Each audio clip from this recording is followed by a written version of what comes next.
Maloi lau Maria ho eiki pia maloi le lei e tonga hono ko toa ulau ke tau kau whataha i he hoa tani.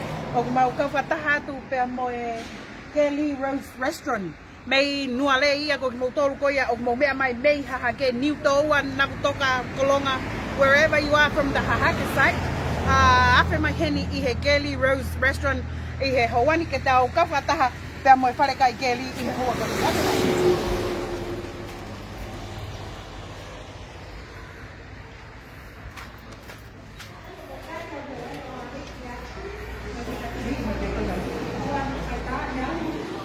Koe hoa koe ni fu no tonga whakahoha atu mei he Kelly Rose Restaurant mei nua le ia wo whawhi ia te tonga hono ko toa ke mo wahi mai mo mea mai pe mo tolu ki he tiu ko ia o e wharekai ena ki mo tua tonga o ku i heni ke hanga ia o mai e ngai whia mao ko ia a koe ke whakamalohia ho iwi mao mea tokoni mei tahi mao mea tokoni ko ta o pe me ngoto umu mao mea tokoni ko mei mei ha feitu pe ke fe mau hange ko ngai tiu ko kisione o e faleni ko ngai sisha ai ko to mai pe mi tahi o mai ko to ko ai kalwa a ko mo ngai ngesi ke mau mo mea tiu i ke fale ka to mai ko i ha ko i hoko ko pe ko ha ko to ngai fo tahi ko he kalwa a o mai ke no tiu i ke ota i he tenda tau ko ngai me akai me atokon ifo pe ke mafana pe ke fresh afe mai i he wharekai Kelly Rose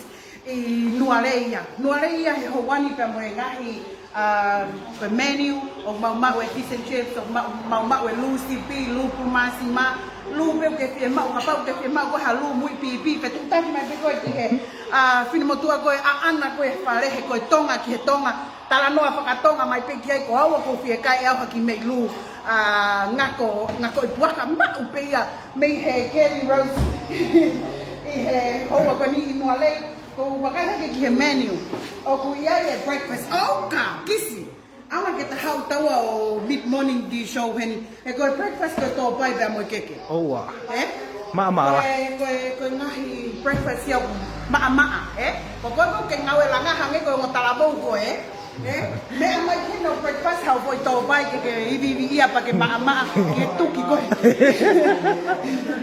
ke tuki ko oi fa o pe mo tuki ko ya fu sa ko fare ai he tan tao o vakai ha ke ma wen mo loi phone owa ko tu ai ne phone ko sa ngone ke ma pa ya e Kelly Rose Restaurant ni ho man pe ai tan tao ko mo to me ngal wo pe tuku ia te foi place ko e Kelly Rose in Nuale ko me mai ko me malai baka puna ke fono ka ko ki hi fo pe mo nu alofa ko e Kelly Rose en he be hala pe in Nuale o ki kai ko be tongo pe ko vai ni Nuale ko e ngahi menu ko e faleni o ia e bai ki pe mo bai lalahi ia pe mo chips naketi ko mo pe ko to ko foi kakano ko fakapakui au ke pe mo chips hange pe ke kai ke FC pe ko inusi i he taina tau o ma heni pe mo ke levi so sisi ko inu o ga mau o tai ko ni ko meleni pe ko ki meleni pe ki mo tu ana fare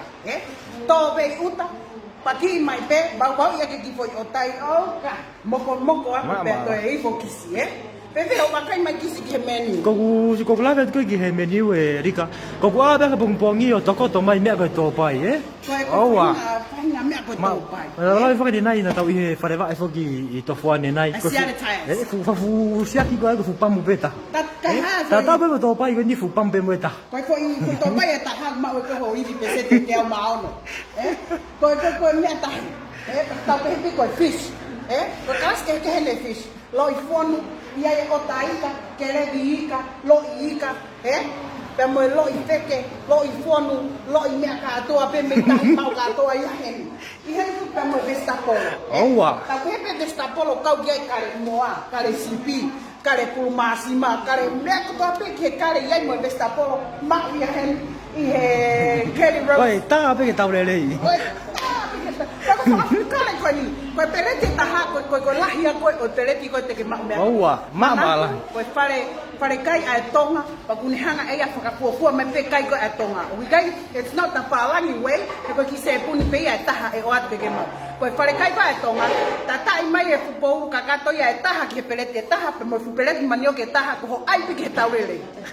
Koe Kelly Rose restaurant ia me. Ai pike toko eh? Mei nualei, teng tau oka. Vai nga mea koe supo pulu. Oka. Mea Maamala. koe haka no whapapalangi supo pulu. Supo beef. Kai ko supo kau. Koe supo pulu. Oua. Koe hawanya pa. Maamala. Supo pulu. Lu sipi. Koe ke te ia pe hoko lu koe ane api e sapate. Mea mai koe ke Kelly Rose Restaurant. Ai hau lu wai hange tu ke kai koe lu sapate. Koe lu ia koe ni hawahinga taimi pe. From Monday to Sunday, mau ia he Kelly Restaurant, Kelly Rose Restaurant ia i he hawani koe ngahi menu tuku atu. Koe mea tokoni me tahi. O mai mo e vestapolo, o mai mo e lu, o mai mo e inu ka moko. O kui heni fok ta mo ice cream. Kisi hau ke fia kisi. Kai ku wai toko tahini rika tala mai koe ui koe supo pulu. Koe supo kau. Koe supo kau. Kau sup, beef soup. Koe hawani ape mo ngahi. Mo mea mai mo tau koe ki tuaki penia e Kelly Restaurant. Pake ki mea mai heni ke tama ai ko mai ai Kelly just ake. Mau e pe ngata ni na hola nga we. Keke isite. Koe keke pauta, Koe nai ai kupolo kalama to o kutu koe ai Kelly Rose Restaurant. O ku moho le rea o lunga ko lalo pia paku pea to e paku kulo kula. Ma uia he Kelly Rose Restaurant koe keke pauta. Ko nu alofa koe keke isite. Koe keke pauta koe hano ki ifo ma kehe ana. E ko hono kakanona te ki ma opo pea to ki Kelia na ulo ika manga ki foi ke. Manga ki foi ke lagi ai. Kake. Lolotonga pahoko fatonia tu me he Kelly Rose Restaurant me loto nua leia ai fine motu atonga ko ho tokoni ko ho afe mai ma me tokoni heni kan hanga ia serve koe hange ko lau ko hoku le le taha te mapaka hoko ia kia te koe ke lata mau pi nua le eva mai me haha ke ki nua le eva mai me ha tafu ki nua le foki me nua lofa me mai ki nua le ma me tokoni hau fulu sipi Pulu masima. Koe ke te mau halo i fonu ma watu moia. Ok, ila no papuri.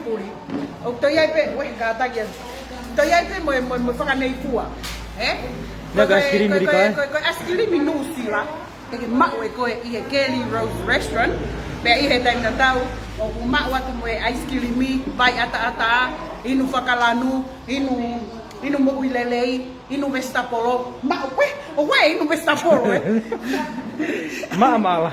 Koe hawani a whamaloa ke tonga hon kotoa like and share to te mautoa i heni pehe tua pule lulu pe mo whalai te Ai tama taha rika o kau mai tala mai o ku lelei ang yene whangi whare sea ina Lelei au pito To all the Tongan, yes it is Lelei au pito mea kai ko ngawi ehe tonga ko mea kai sia ina ko ke tau ilo tu pe ku mix pe ai Alanga i tangata mo Ai kare mo ngai mea ko ia ko pau taha ko mea mai pe au ke Kelly Rose Restaurant o mau mea to koni me ai ko lu mafana au pito hange pe nai toki to mai mengo to mu kisione hau ke fia ai bye mai Ko la ve fo ke rika tonga ko ia ke na tonga mama ta mai we ko ngai me to pre anga na usio fanga ton mai tala mai ko na tu ta pe mara ka puna o le mai ki heni Afe mai heni, o te ke toi tā mai koe ka... Kako mea ko whiwha mana tu e rika, o te ke toi vete koe panga muri. Hau pia pia vete heni.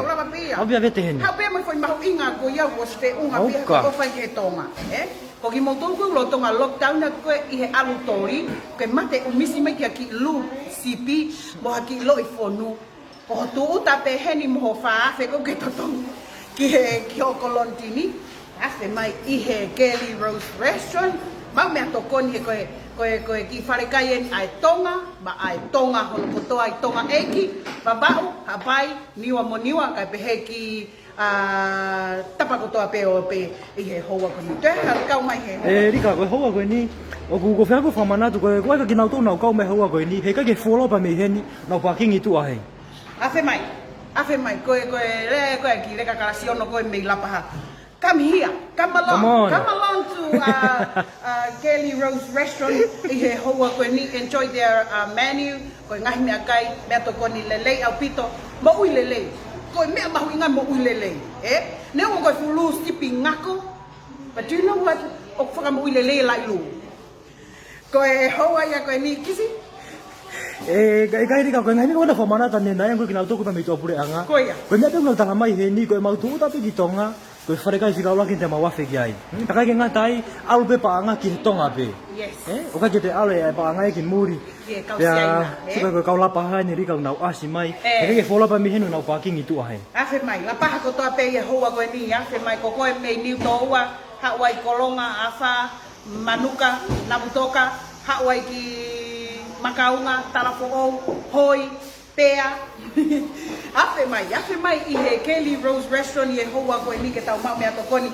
O sea e mea tokoni he ko o steu i mai e he pine motua koe a ana whare kai koe a Kelly Rose Restaurant. Teu i K Fresh, still hot, to eat.